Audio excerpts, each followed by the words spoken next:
आप सभी को नमस्कार। यूपी पुलिस कांस्टेबल भर्ती का जो 28 जनवरी 2019 की सेकंड शिफ्ट में एग्जाम हुआ था, उसमें आए हुए मैथ के प्रश्नों को आज हम इस वीडियो में सॉल्व करेंगे।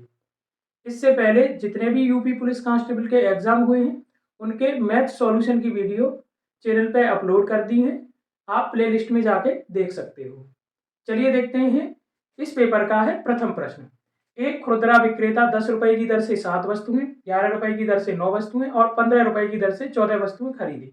प्रति वस्तु बिक्री मूल्य ज्ञात करें यदि माना जाता है कि औसत लागत मूल्य पर है 20% का लाभ होना चाहिए। तो पहले आप टोटल क्रय मूल्य निकालोगे। 7 वस्तुएं उसने प्रति रुपए 10 के हिसाब से खरीदी है। एक वस्तु 10 रुपए की है तो 7 वस्तुएं कितनी की हो जाएंगी? 70 की। फिर उसने 9 वस्तुएं हैं, प्रति वस्तु 11 रुपए की दर से खरीदी है। एक वस्तु है 11 रुपए की है, 9 वस्तुएं 99 की हो जाएंगी। फिर उसने 14 वस्तुएं प्रति वस्तु 15 रुपए के हिसाब से खरीदी है।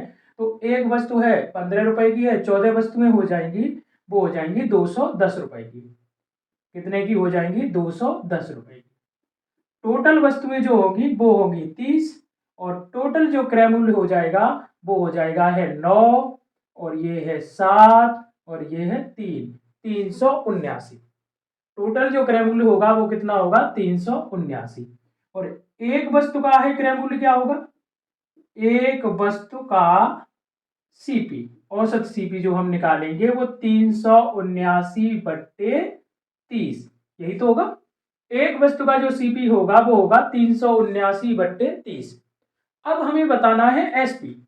हमें एक वस्तु का क्या बताना है? एसपी बताना है। एसपी बताना है और सीपी कितना दे रखा है? 379/30। और प्रॉफिट कितना चाहिए है? 20% का। इसका मतलब है 100 रुपए की वस्तु 120 में बेची जाएगी। बट्टे कितना हो जाएगा? 100। तो ये 30 से आप डिवाइड करोगे इसे तो ये 4 बार डिवाइड हो जाएगा। 4 से है 100 को डिवाइड करोगे 25 और 25 का भाग इसमें दोगे तो 25 एकम 25। हासिल कितना हो? कितना बचेगा? 12। 12 बचेगा, 9 का उतारा ले लेंगे, 129 हो जाएगा। 25 पंजे 125, 4 बचेगा, दशमलव लगा लेंगे, 40 हो जाएगा। 25 एकम 25 और 25 छिक्के 150। एक वस्तु का जो विक्रय मूल्य आएगा वो कितना आ जाएगा? 15.16 रुपए। प्रश्न नंबर 1 का जो उत्तर होगा वो ऑप्शन नंबर ए सही होगा। चलिए देखते हैं नेक्स्ट प्रश्न। प्रश्न नंबर 2। प्रश्न नंबर 2 है वो टाइम एंड वर्क का है प्रश्न है। चलिए देखते हैं प्रश्न नंबर 2। ए और बी 12 दिनों में ही एक काम पूरा कर सकते हैं। बी और सी वही काम 16 दिनों में पूरा कर सकते हैं। ए और सी वही काम 24 दिनों में पूरा कर सकते हैं। वे कितने दिनों वे तीनों मिलकर वह काम कितने दिनों में पूरा करेंगे? ए और बी अगर उस कार्य को करें तो वो कार्य है 12 दिनों में ही पूरा हो जाता है मिलकर। बी और सी अगर इस कार्य को करें तो ये कार्य है 16 दिनों में हो जाता है। और सी और ए करें उसी कार्य को तो ये 24 दिनों में पूरा हो जाता है। तो हम कार्य मानेंगे और कार्य क्या होता है? हम इनका है समय का एलसीएम ले लेंगे या और कुछ भी मान सकते हो, लेकिन एलसीएम अच्छा है। 12, 16 और 24 का जो एलसीएम आ जाएगा वो कितना आएगा? 48। तो हमने 48 कार्य मान लिया। 48 कार्य है, ये दोनों 12 दिन में कर देते हैं। एक दिन में कितना कार्य करेंगे? 12 चौके 48, 4 कार्य करेंगे। ये 16 दिन में कर देते हैं 48 कार्य को, तो एक दिन में ही कितना कार्य करेंगे? 16 तिया 48। और ये दोनों मिलके सी और ए है 24 दिन में कर देते हैं, तो 24 दूनी 48, 2 कार्य करेंगे। अगर मैं इन सभी को जोड़ लूं तो आप ये बताना कि ए का कार्य यहां पर भी है 4 में और ए का कार्य यहां पर भी है। ऐसे ही बी का कार्य इस 4 में है, बी का कार्य 3 में भी है और सी का कार्य इस 3 में है और उसके बाद सी का कार्य इस 2 में है। तो सभी का है डबल डबल, एक दिन जो कार्य क्षमता है वो डबल ऐड कर लो। तो अगर इन सभी को जोड़ेंगे तो डबल हो जाएगी। तो हम कह सकते हैं ए प्लस बी प्लस सी, या फिर हम डायरेक्ट ऐसे भी कर सकते हैं कि इन सभी को अगर आप जोड़ दोगे, ऐसे भी कर सकते हो, इन सभी को जोड़ोगे तो कितना आ जाएगा? 9। 4 और 3 7 और 2 9। लेकिन ये सभी की जो है कार्य एक दिन का कार्य है वो डबल डबल जोड़ लिया है।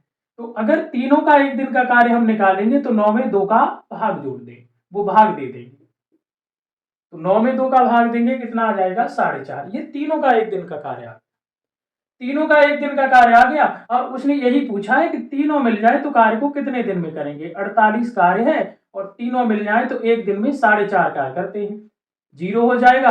आप इसे डिवाइड करोगे तो ये है 6 से डिवाइड कर दो, 6 से डिवाइड कर दो या फिर आप 15 से कर सकते हो। 15 तिया 45 और 15 दूनी 30 और 15 तिया 45। फिर 3 का भाग दोगे तो 3 एकम 3 और ये 0 हो जाएगा है, 2 बचेगा। 3 छिक्के 18 और ये हो जाएगा 3 छिक्के 18 क्योंकि और 3 सत्ते यानी 3 छिक्के 18, 6 7 उसने दे दिया है। 10.66 10.66 यानी कि 10.67 भी कह सकते हैं। तो अगर ये तीनों मिल जाते हैं तो इस कार्य को है 10.67 दिनों में है पूरा कर सकते हैं। प्रश्न नंबर 2 का जो उत्तर होगा वो ऑप्शन नंबर डी सही होगा। चलिए देखते हैं अगला प्रश्न। प्रश्न नंबर 3।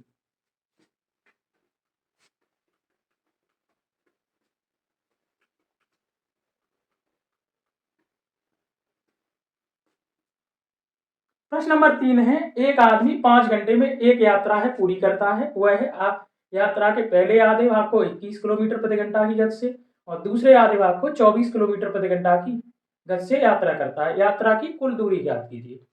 एक आदमी 5 घंटे में है यात्रा पूरी करता है, पहले आधे भाग को 21 और दूसरे आधे भाग को 24।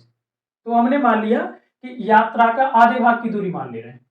यात्रा का आधा भाग, यात्रा का है आधा भाग, जो आधा भाग होगा वो हमने मान लिया x किलोमीटर। अब टोटल यात्रा को है तय करने में उसे 5 घंटे लगेंगे।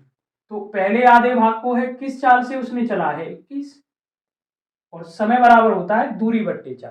तो पहले आधे भाग में ये समय लगेगा, दूसरा आधा भाग यानी कि वो भी x होगा और उसे किस चाल से चला है 24, समय बराबर होता है दूरी बट्टे 4।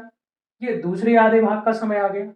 अगर हम दोनों को जोड़ देंगे तो हमारे पास पूरी यात्रा का ये समय आ गया कि नहीं। और वो प्रश्न में कितना दे रखा है 5 दे रखा है। अब आप है एलसीएम ले लो इसका। अगर आप एलसीएम लोगे तो इसका जो एलसीएम निकल के आ जाएगा वो 168 निकल के आ जाएगा। इसका भाग इसमें 168 में दोगे तो 8 बार जाएगा, 8x हो जाएगा। और 24 का भाग है 68 में दोगे तो 7 बार जाएगा तो ये 7x हो जाएगा। बराबर कितना होगा 5। बराबर कितना हो जाएगा 5। इसे जोड़ेंगे तो ये होगा 15x बट्टे कितना होगा 168 बराबर कितना होगा 5। 5 से 15 डिवाइड करोगे 3 और 3 से इसे डिवाइड करोगे 3 पंजे 15, 3 छक्के 18। तो x का जो मान निकल के आ जाएगा वो कितना निकल के आ जाएगा 56 किलोमीटर। इसका मतलब यह है कि यात्रा का आधा जो भाग है वो 56 किलोमीटर है। तो पूरी यात्रा कितने की होगी, या जो पूरी यात्रा होगी वो आप 56 में 2 का गुणा कर दोगे तो पूरी यात्रा की जो दूरी हो जाएगी वो निकल के आ जाएगी 112 किलोमीटर। या फिर आप 56 + 56 जोड़ भी सकते हो क्योंकि आधी दूरी ही तो 56 किलोमीटर निकल के आई। 56 + 56 जोड़ोगे तो 112 निकल के आ जाएगी। समझ आया होगा। चलिए देखते हैं अगला प्रश्न। प्रश्न नंबर 4। प्रश्न नंबर 4 है, दो रेलगाड़ियों की गति का अनुपात 5:6 है। प्रश्न नंबर 4 है कि दो रेलगाड़ियों की गति का अनुपात 5:6 है। दूसरी रेलगाड़ी 5 घंटे में 450 किलोमीटर तय करती है। पहली रेलगाड़ी की गति ज्ञात करें। तो दो रेलगाड़ियां हैं जिनकी जो गति का अनुपात है वो कितना है 5:6। उसने कहा कि जो दूसरी रेलगाड़ी है वो कितना है 450 किलोमीटर की दूरी कितने समय में तय करती है, वो तय करती है 5 घंटे में। और चाल बराबर होता है दूरी बट्टे समय। तो हम कह सकते हैं कि दूसरी रेलगाड़ी की चाल होगी वो 90 किलोमीटर प्रति घंटा होगी। 5 का भाग 45 में देंगे, 5 9 45, क्योंकि उसने 450 किलोमीटर की दूरी है 5 घंटे में तय की है। तो मैंने दूसरी ट्रेन की चाल S2 मान ली और ये S2 जो निकल के आ जाएगी 90 किलोमीटर प्रति घंटा। यहाँ रेशियो में देखा जाए तो दूसरी ट्रेन की जो चाल है वो 6 इकाई है। तो 6 इकाई का वास्तविक मान कितना होगा 90 किलोमीटर प्रति घंटा। 1 इकाई का मान कितना आ जाएगा 15 छक्के होता है 90, 15 किलोमीटर प्रति घंटा। तो पहली ट्रेन की उसने चाल पूछी है, कितने का, ये 5, और 15 का 5 में गुणा कर देंगे तो 15 पंजे 75, 75 किलोमीटर प्रति घंटा होगी। पहली ट्रेन की जो चाल होगी वो कितनी होगी, 75 किलोमीटर प्रति घंटा होगी। प्रश्न नंबर 4 का जो उत्तर होगा वो ऑप्शन नंबर डी सही होगा। चलिए देखते हैं नेक्स्ट प्रश्न, प्रश्न नंबर 5। प्रश्न नंबर 5 है, एक आयताकार भूखंड की लंबाई इसकी चौड़ाई की तिगुनी है। एक तिगुनी है, एक आयताकार भूखंड है जिसकी लंबाई है चौड़ाई की तिगुनी है। भूखंड का क्षेत्रफल 768 वर्ग मीटर है। भूखंड का परिमाप ज्ञात कीजिए। तो पहले हम इसका भूखंड की लंबाई और चौड़ाई का रेशियो निकालेंगे। उसने कहा कि जो लंबाई है वो चौड़ाई की कितनी है, 3 गुनी। चौड़ाई मैंने 1 मान ली तो ये बताना लंबाई कितनी हो जाएगी, है 3, और मैंने इसमें x का है गुणा कर दिया। माना जब इन दोनों का अनुपात बनाया होगा तो x का भाग दिया होगा। ये लंबाई और चौड़ाई आपके पास आ गई। अब आपको क्या दे रखा है, आयत का क्षेत्रफल, और आयत का क्षेत्रफल होता है लंबाई गुणा चौड़ाई। तो इसके बराबर हम कितना रख देंगे, 768 दे रखा है। जब भी आपको मेंसुरेशन का प्रश्न कर रहे हो, क्षेत्रफल, परिमाप, अंतर्वृत्त की त्रिज्या, बाह्य वृत्त की त्रिज्या, जो भी वैल्यू दे रखी है उसी के फॉर्मूले के बराबर रख दो। अब रेशियो के अनुसार देखा जाए तो लंबाई कितनी है 3x और चौड़ाई है x, बराबर कितना होगा 780। इसका भाग दोगे तो 3 दूनी 6 और 3 पंजे 15 और 3 छिक्के 18। x और x का गुणा होगा x स्क्वायर और 256। वर्ग हटाओगे वर्गमूल का साइन लगेगा तो ये कितने का वर्ग है, 16 का। x का मान कितना आ गया, 16 निकल के आ गया। इसका मतलब ये है कि लंबाई है जो आयत की वो कितनी है, 16 तिया 48 मीटर है, और जो चौड़ाई है वो कितनी है, 16 मीटर है। चौड़ाई है वो कितनी है, 16 मीटर है। और आयत का जो परिमाप होता है वो होता है 2l प्लस बी। परिमाप का फॉर्मूला क्या होता है, 2l प्लस बी। आप इसमें रख दोगे तो 48 प्लस कितना है, 16। 48 और 16 जोड़ोगे 64, और 64 में 2 का गुणा होगा तो 128 मीटर आ जाएगा। आयत का जो परिमाप होगा वो कितना होगा, 128 मीटर। प्रश्न नंबर है 5 का जो उत्तर सही होगा वो ऑप्शन नंबर सी सही होगा। नेक्स्ट प्रश्न देखते हैं, प्रश्न नंबर 6। प्रश्न नंबर 6 है, 3 अंकों की एक संख्या एबीसी है। 3 अंकों की एक संख्या है एबीसी। 3 अंकों की एक संख्या एबीसी है जिसमें ए 100वें स्थान पर, बी 10वें स्थान पर तथा सी इकाई के स्थान पर है। इस संख्या को एबीसी और एबीसी रूप में पुनः लिखा जाता है। उसने कहा कि एक संख्या एबीसी है 3 अंकों की, और उसे एबीसी एबीसी करके है 2 बार लिख के एक 6 अंकों की संख्या बना दी जाती है, लिखा जाता है, लिखा गया, तथा इसे 7, 11 और 13 के लघुत्तम समाप वर्ग से विभाजित किया गया। परिणाम क्या हुआ। प्रश्न ये है कि एक 3 अंकों की संख्या को रिपीट करके 6 अंकों की संख्या बनाई गई, और उस संख्या में 7, 11, 13 के लासा का है भाग दिया गया है, और भाग देने पर रिजल्ट क्या होगा, भागफल क्या आएगा, वो आपको बताना है। तो इससे प्रश्न में जो उसने कहा कि 3 अंक की संख्या एबीसी है और उसे एबीसी एबीसी करके 6 अंकों की संख्या बनाई जाती है। तो यहां से ये समझ में आया कि एबीसी का मतलब कोई भी 3 अंक की संख्या हो सकती है। तो मैं अपने तरफ से ले रहा हूं, मैं ले रहा हूं 205। ठीक है, 205 ले लो, 205 और 205। 205 और 205 में है आपको है 7, 11, 13 के लासा का भाग देना है। तो 7, 11 और 13 का जो एलसीएम होगा वो होगा 1001। 7, 11, 13 का जो एलसीएम होगा वो होगा 1001। इसका मतलब ये है कि इसमें हमें 1001 का भाग देना है और भागफल बताना है। तो 1001 का भाग इसमें दोगे तो ये 2052 हो जाएगा, यानी 2 बार चला जाएगा, 2 बार आपका चला जाएगा। आप घटाओ तो 0 और ये है 5, फिर आप यह उतारा लोगे 0 का, 500 हो जाएगा, और 500 में 1001 का भाग नहीं जाएगा तो यहाँ 0 लगाएंगे, तब अगली संख्या उतारेंगे 5, और अब 5 बार भाग चला जाएगा 1001 का 5005 में। तो आपके पास है, ये है, सॉरी माइनस करोगे तो कुछ नहीं बचेगा।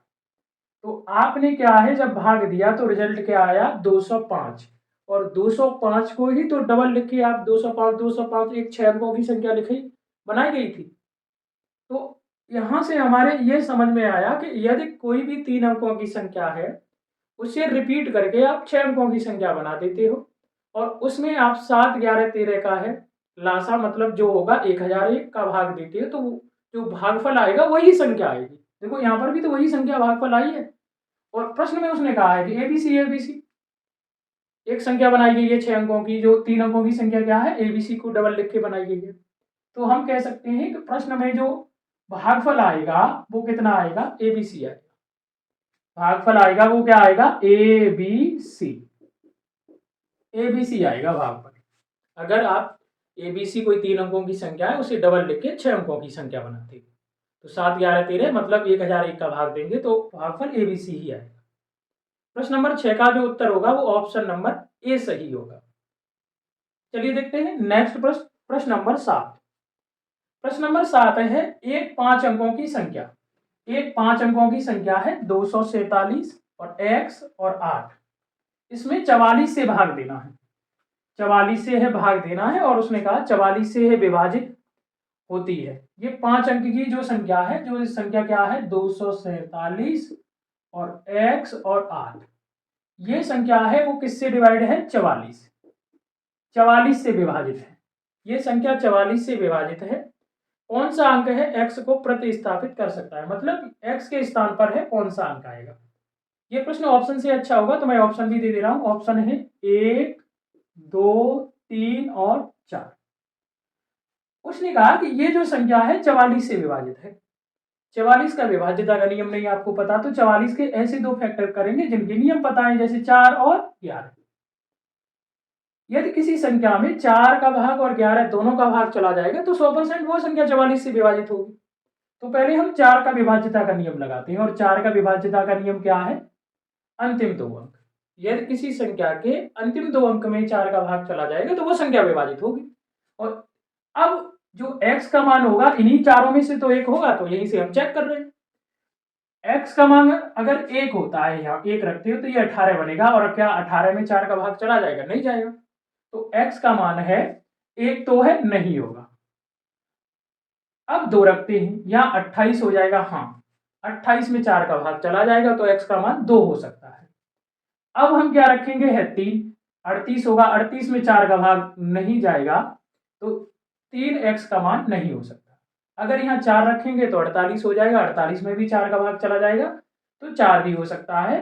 2 और 4 में से अगर कुछ भी आप यहाँ रखते हो तो ये संख्या बनेगी वो 4 से डिवाइड होगी।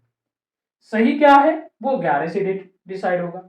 और 11 का विभाज्यता का नियम क्या है, सम स्थानों के अंकों का योग और विषम स्थान के अंकों के योग का अंतर 11 से डिवाइड होना चाहिए। तो ये क्या है, सभी विषम स्थान पर हो गए, इन्हें जोड़ लो, 9 और ये 17। इससे घटाना क्या है, 4 प्लस x, ये घटाना है। अब यहां अगर आप x का मान 2 रखते हो, 2 ही तो बचे आपके पास, 2 रखते हो तो ये कितना होगा 6, और यहाँ x का मान अगर आप 2 रखते हो तो ये 6 हो जाएगा। तो जो अंतर आएगा वो 11 आएगा, और 11 में भाग कर 11 का चला जाएगा, हाँ चला जाएगा। तो x का मान जो होगा वो क्या होगा, 2 सही होगा। x के स्थान पर आपको क्या रखना है, 2 रखना है। 2 आप रखते हो तो ये संख्या 44 से विभाजित हो जाएगी, 4 से हो जाएगी, 11 से हो जाएगी, इसका मतलब 44 से हो जाएगी। अगर आप x का मान यहाँ 4 रखते तो ये 8 हो जाता, और 17 से आप 8 घटाते तो 9 आता, और 9 में 11 का भाग नहीं जाता। प्रश्न नंबर है 7 का जो उत्तर होगा वो ऑप्शन नंबर बी सही होगा, 2। नेक्स्ट प्रश्न है, चलिए देखते हैं नेक्स्ट प्रश्न, प्रश्न नंबर 8। प्रश्न नंबर 8 है 256 के वर्गमूल। 256 का आपको क्या निकालना है, वर्गमूल, और 16 के वर्गमूल। 256 के वर्गमूल और 16 के वर्गमूल, 256 के वर्गमूल और 16 के वर्गमूल के गुणनफल ज्ञात करें, और फिर परिणाम के वर्गमूल को ज्ञात करें। उसने कहा कि 256 का आप वर्गमूल निकालो, ठीक है, हमने निकाल लिया, 16 आ गया। उसने ये कहा है 16 का भी वर्गमूल निकालो, ठीक है, हमने निकाल लिया इसका भी वर्गमूल, कितना निकल के आ गया, 4।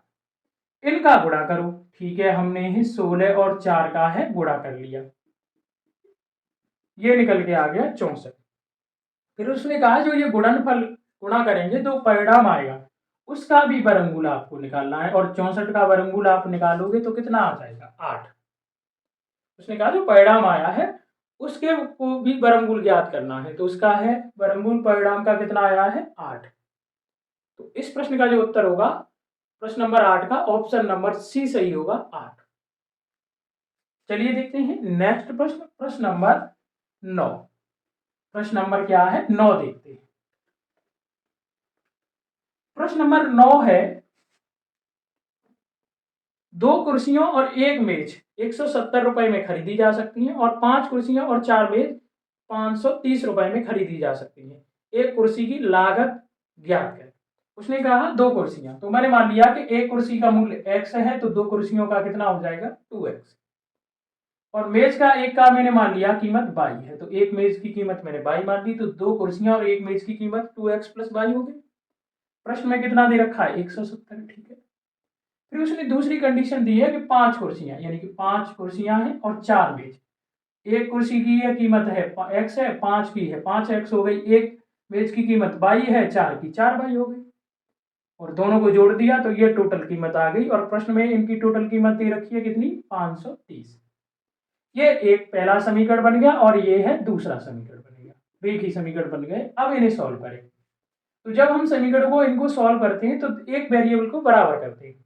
जैसे देखा जाए यहाँ 2x है और यहाँ 5x है, तो या तो x को बराबर कर लो या y को, यहाँ 4x है या y है।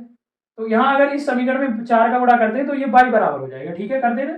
इसमें 4 का गुणा करेंगे तो 4 दूनी 8 प्लस 4y, और 4 का गुणा करेंगे तो 17 चौके 68।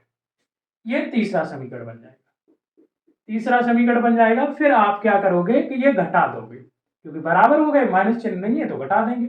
माइनस यहाँ भी माइनस होगा, यहाँ भी माइनस, ये कैंसिल हो जाएगा। यहाँ माइनस का 8x है, प्लस का 5x है, तो माइनस का कितना बचेगा 3x, और यहाँ माइनस का 680 है और प्लस का है 530 है, तो माइनस का जो बचेगा वो कितना बचेगा 150। इससे ये कैंसिल हो जाएगा, और ये 3 का भाग दोगे तो x का मान कितना निकल के आ जाएगा 50। और उसने पूछा क्या है प्रश्न में, एक कुर्सी की लागत याद करें, और आपने x जो वैल्यू मानी है वो एक कुर्सी की कीमत ही तो मानी है, तो एक कुर्सी की जो कीमत आ जाएगी वो कितनी निकल के आ जाएगी 50 रुपए निकल के आ जाएगी। कितनी निकल के आएगी 50 रुपए। प्रश्न नंबर है 9 का जो उत्तर होगा वो ऑप्शन नंबर बी सही होगा 50 रुपए। चलिए देखते हैं प्रश्न नंबर 10। प्रश्न नंबर 10 है, x के पास बैंक खाते में 90.53 रुपए शेष हैं, तो हम कह सकते हैं कि x के बैंक खाते में 90 रुपए और 53 पैसे हैं अभी मौजूद। उसके खाते में कितने हैं 90 रुपए और 53 पैसे हैं, ये हैं। अब उसने ये कहा वो कितने हैं 67.14 रुपए क्या है जमा करता है, ये क्या है जमा करने, तो ये जमा कर दिए। अब टोटल ये हो गए उसके खाते में रुपए, और 70.16 रुपए की निकासी के बाद शेष राशि क्या होगी। प्रश्न में ये है कि उसके बैंक खाते में इतने रुपए थे, उसने 67 जमा किए, 70 दशमलव कुछ निकाल लिए। तो अब आपको बताना है, तो आप क्या करोगे इन दोनों को ऐड कर लो, तो जोड़ लो, 3 और 4 7, एक और ये 5 6, और आप इसे जोड़ोगे तो ये 7 हो जाएगा और ये है 15।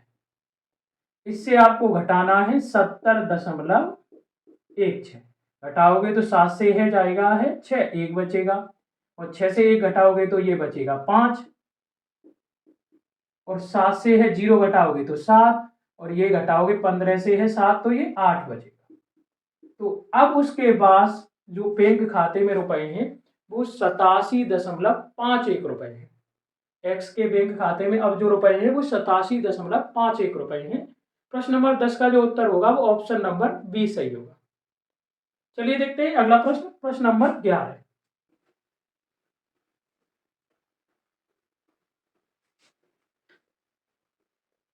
प्रश्न नंबर 11 है, दो संख्याओं का महत्तम समापवर्तक और लघुत्तम समापवर्तक क्रम से 2 और 72 है। यानी दो संख्याओं का एचसीएफ है वो 2 है और एलसीएम है वो 72 है। बड़ी संख्या छोटी संख्या के दुगुना से 2 अधिक है। छोटी संख्या ज्ञात करो। उसने कहा बड़ी संख्या छोटी संख्या के दुगुने से 2 अधिक है, तो छोटी संख्या आपको ज्ञात करनी है। तो जब भी आपको दो संख्याओं का है लासा दे रखा हो और उनका मासा दे रखा हो, यदि आप लासा में मासा का भाग दे देते हो तो जो भागफल आता है उन दोनों संख्याओं के अनुपात का गुणा आता है, जो कि सहभाज्य गुणनखंड होते हैं। तो आप क्या करोगे कि इसके ऐसे दो फैक्टर करोगे जिनमें डिफरेंस कम हो, जैसे 4 निम्न 36, 4 और कितने हो जाएंगे 9, और आपस में डिवाइड भी ना हो। जैसे 36 के दो फैक्टर हमें करने हैं जो आपस में डिवाइड ना हो और डिफरेंस कम हो, तो वो कितना हो जाएगा 4 और 9, 9 चौके 36, 18 और 2 नहीं होगा, आपस में डिवाइड हो रहा है। ठीक है, अब आप ये बताना कि ये जो आया वो उन दोनों संख्याओं का रेशियो आया, और रेशियो आया तो और जब आपको संख्याओं का अनुपात दिया हो और मासा दिया हो तो गुणा कर देते ही संख्या निकल के आ जाएगी। आप 4 में ही 2 का गुणा करोगे 8, ये पहली संख्या आ जाएगी। 9 में 2 का गुणा करोगे 18, ये दूसरी संख्या आ जाएगी। अब उसने दूसरी जो कंडीशन दे रखी है वो देख लो। उसने कहा कि जो बड़ी संख्या है दूसरी के दुगने से 2 अधिक है, तो वो सॉरी छोटी के दुगने से 2 अधिक है, तो छोटी संख्या 8 है, 8 का दुगना करना 16 और 16 में 2 जोड़ना, देखो बड़ी संख्या 18 प्राप्त हो रही है। तो हम कह सकते हैं कि जो छोटी संख्या है वो कितनी है 8 है। जो छोटी संख्या है वो कितनी है 8 है। प्रश्न नंबर 11 का जो उत्तर होगा वो ऑप्शन नंबर सी सही होगा। अच्छे से समझ आया होगा। चलिए देखते हैं प्रश्न नंबर 12।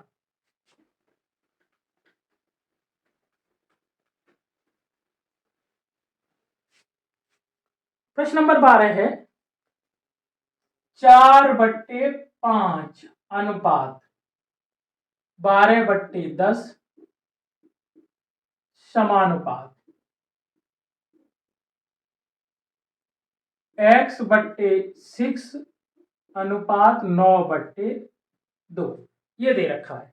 तो x का मान पूछा है और ये बताना कि ये दोनों अनुपात आपस में क्या है बराबर, और जब दो अनुपात आपस में बराबर होते हैं तो मध्य पदों का गुणनफल बराबर होता है बाह्य पदों के गुणनफल के।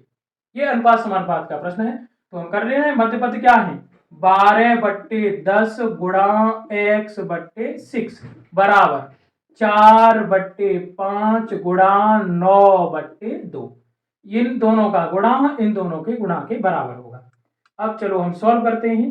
तो हम सॉल्व करेंगे तो 6 से ये 2 बार डिवाइड हो जाएगा, और 2 से आप डिवाइड करोगे तो ये 5, और 5 से ये 5 डिवाइड हो जाएगा, और 2 से आप डिवाइड करोगे तो ये 2 बार डिवाइड हो जाएगा। तो कुछ नहीं बचा, इधर क्या बचा x, और इधर 2 और 9 बचा, तो 9 दूनी 18। x का मान जो निकल के आ जाएगा वो निकल के आएगा 18। प्रश्न नंबर 12 का जो उत्तर सही होगा वो ऑप्शन नंबर डी सही होगा, 18। चलिए देखते हैं अगला प्रश्न, प्रश्न नंबर 13। प्रश्न नंबर 13 है वो परसेंटेज का प्रश्न है। प्रश्न नंबर 13 है वो परसेंटेज का प्रश्न है। उसने कहा है 800 का है 85%। 800 के 85%, ठीक है। 800 का आपको क्या निकालना है 85%, आपने निकाल लिया।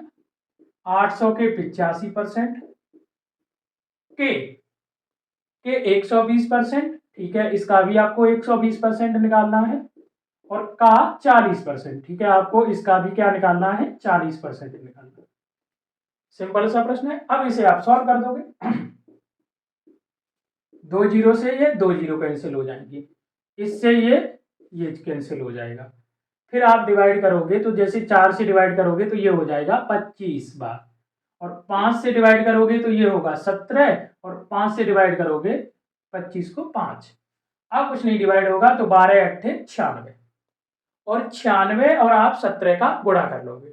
96 और आप 17 का गुणा करोगे, 12 अट्ठे 96, 17 छिक्के 102, हासिल 10, और 17 निम्मा 153, तो 153 और 10 कितना होगा 63, बट्टे कितना हो जाएगा 5।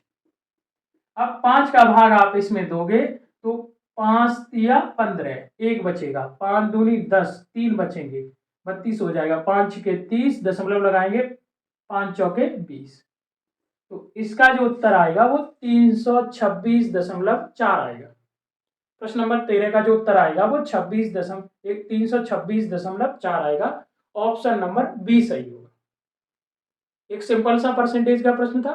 चलिए देखते हैं प्रश्न नंबर 14 सॉरी, प्रश्न नंबर है 14।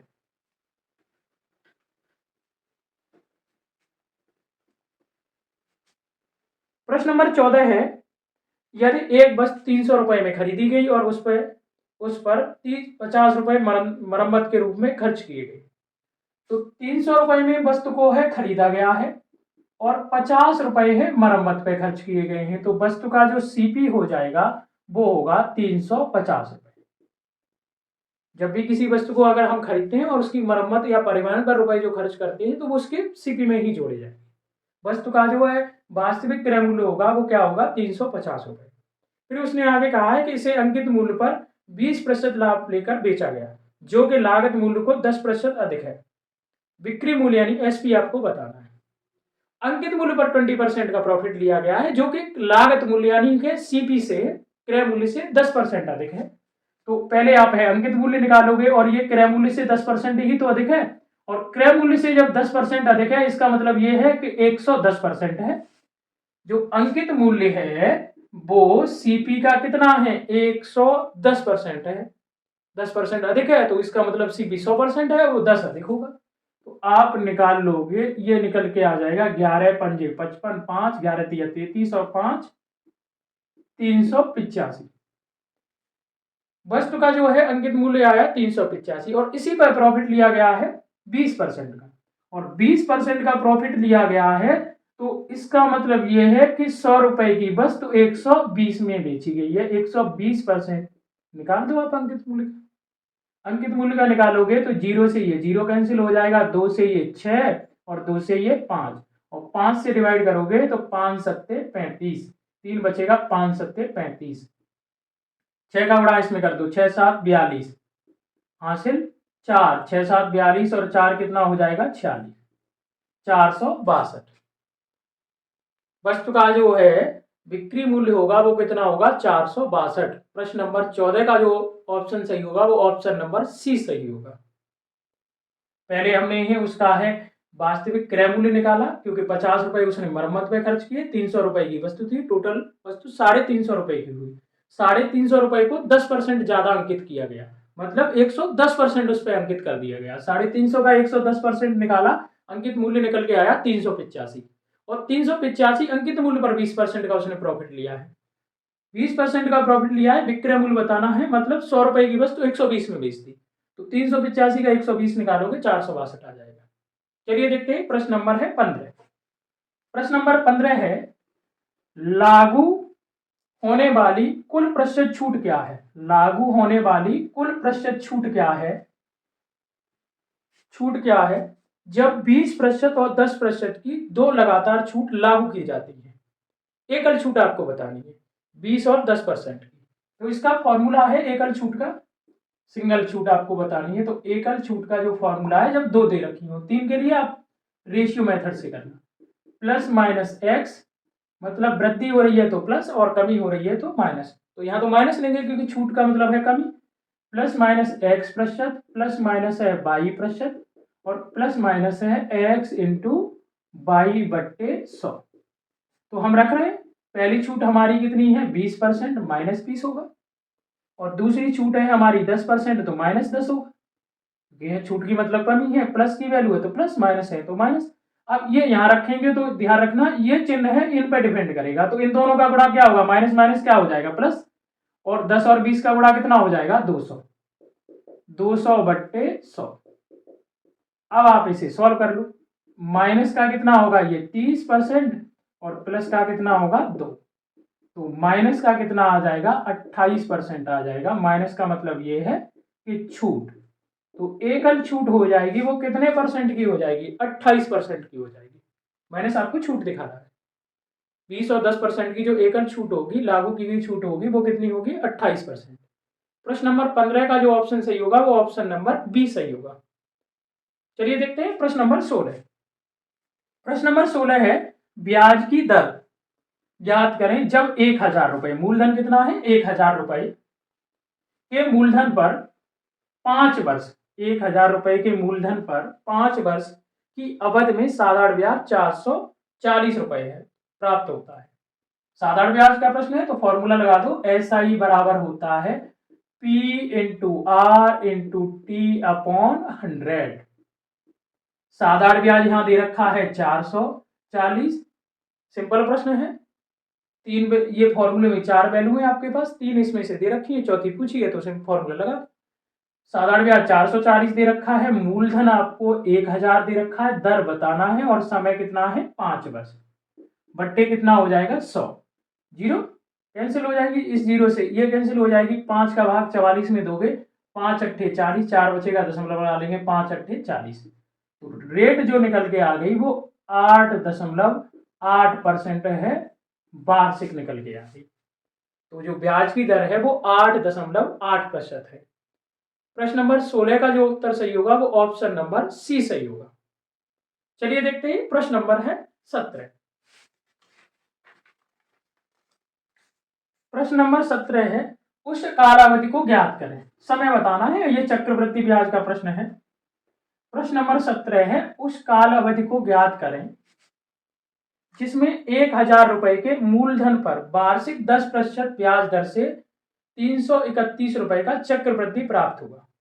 मूलधन आपको जो दे रखा है वो 1000 रुपए दे रखा है और मिश्रधन जो आपका हो जाएगा 1000 रुपए ब्याज है, इस पे 10% की दर से है 331 रुपए ब्याज मिला है, तो मिश्रधन होता है मूलधन और ब्याज का योग। 331 1000 में जोड़ेंगे तो मिश्रधन आ जाएगा 1331। तो ये हमने मूलधन और मिश्रधन का रेशियो बना लिया। दर है वो आपकी है 10% और 10% का फ्रैक्शन बनाएंगे तो कितना हो जाएगा 1/10, या फिर मैं यहाँ नहीं यहाँ लिख दे रहा हूँ। दर है वो 10% है और 10% का फ्रैक्शन बनाएंगे 1/10। और जब भी आप 10% का फ्रैक्शन बनाते हो तो हर में मूलधन होगा और अंश में होगा ब्याज, वो भी 1 वर्ष का, मतलब आपको मूलधन और 1 वर्ष के ब्याज का रेशियो मिलता है। अब मैंने क्या किया कि मूलधन 10 रुपए है, 1 वर्ष में 1 रुपया ब्याज बनेगा, तो मिश्रधन कितना हो जाएगा 11। अब आपको ये देखना है कि यही रेशियो तो प्रत्येक वर्ष चलेगा और इसी रेशियो 2 वर्ष होगा टाइम, तो 2 बार इसी रेशियो का गुणा किया होगा क्योंकि हमने मूलधन और मिश्रधन का रेशियो बना लिया, और 3 वर्ष टाइम होगा तो 3 बार गुणा किया होगा। तो आप ये देखो कि ये 10 का क्या है क्यू है, 1000 है, 10 का क्या है क्यू, ये वाला नंबर नहीं देखना। 1000 है, 10 का क्यू है, तो जो टाइम होगा वो कितना होगा 3 वर्ष होगा। अगर 1000 जो है यहाँ पर जो भी वैल्यू होती वो 10 का वर्ग होती या यहाँ 100 होता, तो ये 100 10 का क्या था वर्ग, तो टाइम 2 वर्ष होगा। तो प्रश्न में पहले आपको मूलधन और मिश्रधन का रेशियो बनाना है, फिर 10% से 1 वर्ष मूलधन और 1 वर्ष के मिश्रधन का रेशियो बना लेना है। फिर ये पता करना है कि ये वर्ग है तो टाइम 2 वर्ष होगा, क्यू है तो 3 वर्ष होगा, और अगर 4 बार आपका गुणा करने के बाद अगर रिजल्ट मिल रहा है तो 4 वर्ष टाइम होगा। प्रश्न नंबर है 17 का जो उत्तर सही होगा वो ऑप्शन नंबर है डी सही होगा, 3 वर्ष। प्रश्न नंबर है 17 का जो ऑप्शन सही होगा वो ऑप्शन नंबर डी सही होगा, 3 वर्ष। कितना वर्ष टाइम होगा 3 वर्ष टाइम होगा। चलिए देखते हैं प्रश्न नंबर है 18।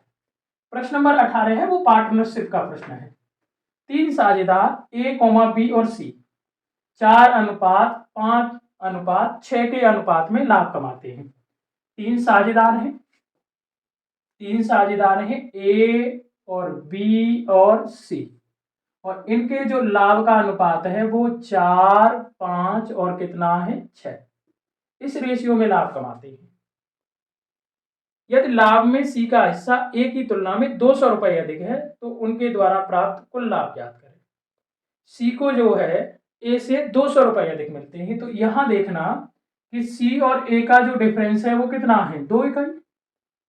ए को है की अपेक्षा सी को 2 रुपए मिल रहे हैं या 2 इकाई ज्यादा है, तो हम कह सकते हैं कि 2 इकाई का मान कितना होगा